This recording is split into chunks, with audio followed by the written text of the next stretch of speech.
सो hi everyone. आज हम short run equilibrium करते हैं। देखो, शॉर्ट रन में आपकी टेक्नोलॉजी जो होती है ना बेटा, वो कांस्टेंट होती है। ठीक है, अगर आपको आउटपुट इंक्रीज कर सकते हैं तो आप एक ही, अगर आपको आउटपुट इंक्रीज करना है तो आपके पास एक ही रास्ता है कि आप लेबर को बढ़ा दो। आ गई बात समझ में? ठीक है।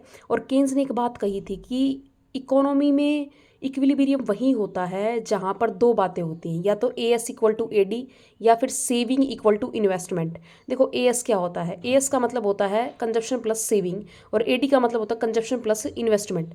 तो बेटा सी से सी कैंसिल हो गया, तो क्या बच गया? एस इक्वल टू आई। ठीक है। उसके बाद देखो, एक और बात को याद रखना, केन्स ने 3 अप्रोच जो हैं वो दी थी इस चैप्टर से रिलेटेड। अजम्पशन दी थी, अप्रोच ने 3 अजम्पशन दी थी कि 2 सेक्टर इकोनॉमी को ही लेके चलूँगा मैं। उसके बाद शॉर्ट पीरियड की बात करेगा हमेशा, और तीसरा है ए एस परफेक्टली इलास्टिक। मतलब परफेक्टली इलास्टिक का मतलब होता है हम ए एस को चेंज कर सकते हैं अगर आपकी जो है डिमांड बढ़ गई तो। ठीक है, हमारे पास इतनी कैपेसिटी है, हम लेबर को बढ़ा देंगे।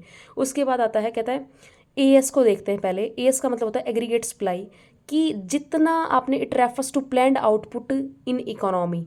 मतलब आपने सोच रखा है कि इस साल जो है इतना आउटपुट करना है, प्लैंड, नो मैटर आप उससे ज़्यादा करते हैं उससे कम करते हैं, 500 यूनिट सोच रखा है तो उसी को लेंगे हम। और कहता है 45 डिग्री पर जो है ये बनती है ए एस। 45 डिग्री का मतलब क्या होता है? ये 90 का है। ठीक है, तो देखो सीधी सी बात है, 45 पे इसलिए बनता है भाई, 1 यूनिट का प्रोडक्शन होगा तो वो 1 यूनिट की इनकम किसी के लिए प्रोड्यूस करेगा। आ गई बात समझ में? 1 यूनिट को प्रोड्यूस किया तो एक की किसी के लिए इनकम प्रोड्यूस कर दी। समझ आ गई बात? उसके बाद आता है A D, aggregate demand. Aggregate demand का मतलब होता है consumption expenditure plus investment expenditure.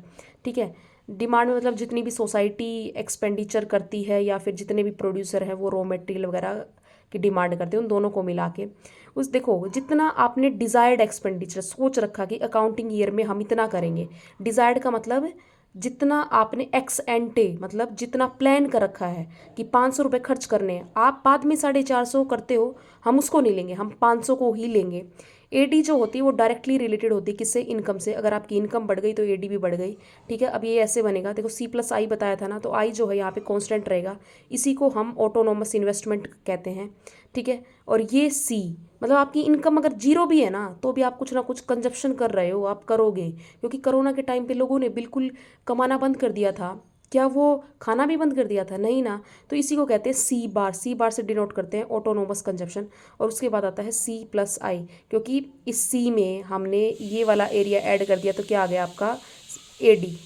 उसके बाद आता है इक्विलिब्रियम। देखो इक्विलिब्रियम बेटा मैंने वही बताया है कि जहाँ पे, बस सीधी सी बात मैंने बताया था आपको, जहाँ पे A S equal to A D होता, तो दोनों ये समझा दिए। अब टेबल की हेल्प से देखो एक बार।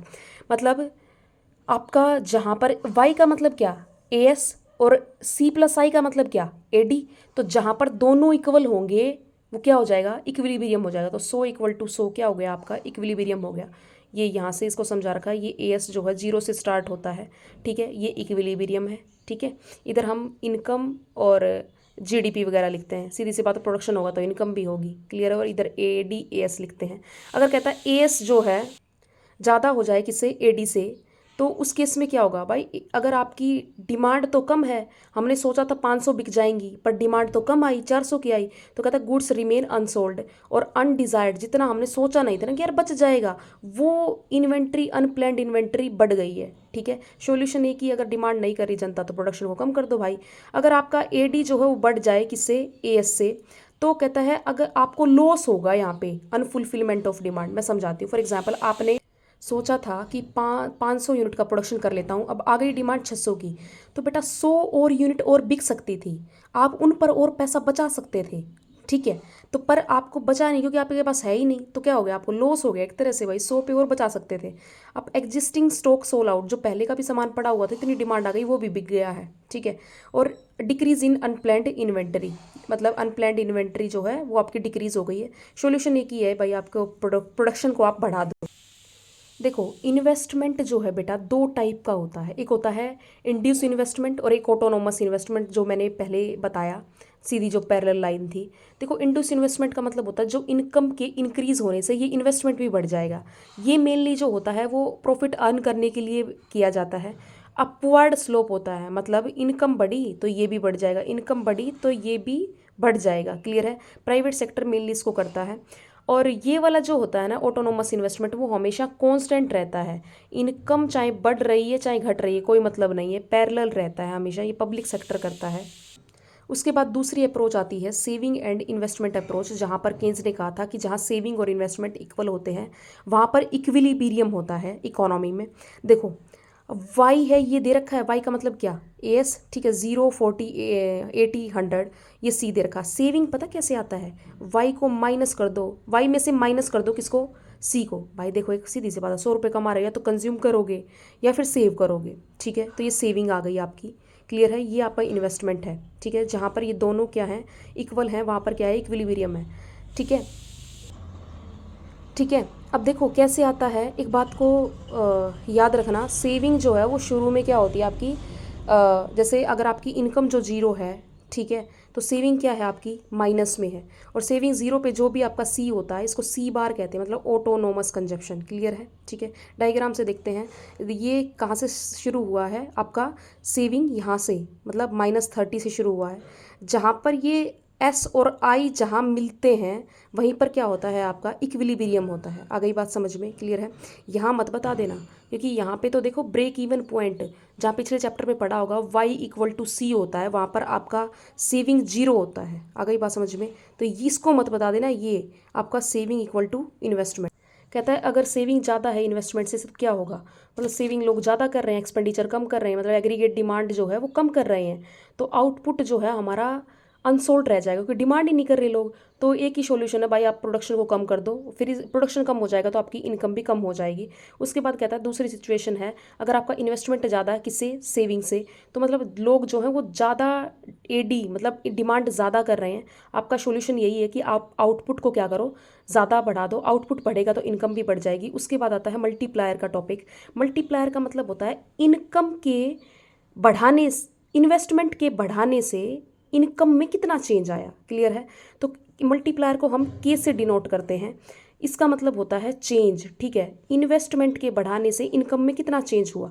देखो उसके बाद एक और बात बताती हूँ मैं आपको, relationship between MPC and multiplier, मतलब एमपीसी में और मल्टीप्लायर में कैसा रिलेशन है, तो डायरेक्ट रिलेशन है। ठीक है, अगर आपका कंजप्शन बढ़ गया, ठीक है, तो आपका मल्टीप्लायर भी बढ़ जाएगा। ठीक है, क्योंकि उसी तरीके से हमें इन्वेस्टमेंट करना पड़ेगा, इन्वेस्टमेंट करेंगे तो क्या हो जाएगा आपका इनकम बढ़ जाएगी। तो कैसे के से डिनोट करते हैं ना मल्टीप्लायर को, तो 1/1 - MPC। अब मान लो MPC दे रखा आपको 0.5, तो क्या आएगा मेरे को बताना ज़रा, 1 में से 0.5 को घटा दिया तो कितना बच गया 0.5, और 0.5 से हम एक को काटेंगे कितना, 2, तो मतलब अगर आपका MPC 0.5 है तो आपकी इनकम जो हो 2 गुना बढ़ जाएगी।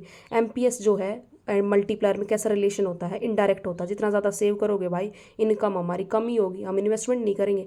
सो आपका क्या है, के क्या है आपका मल्टीप्लायर = 1 में MPS।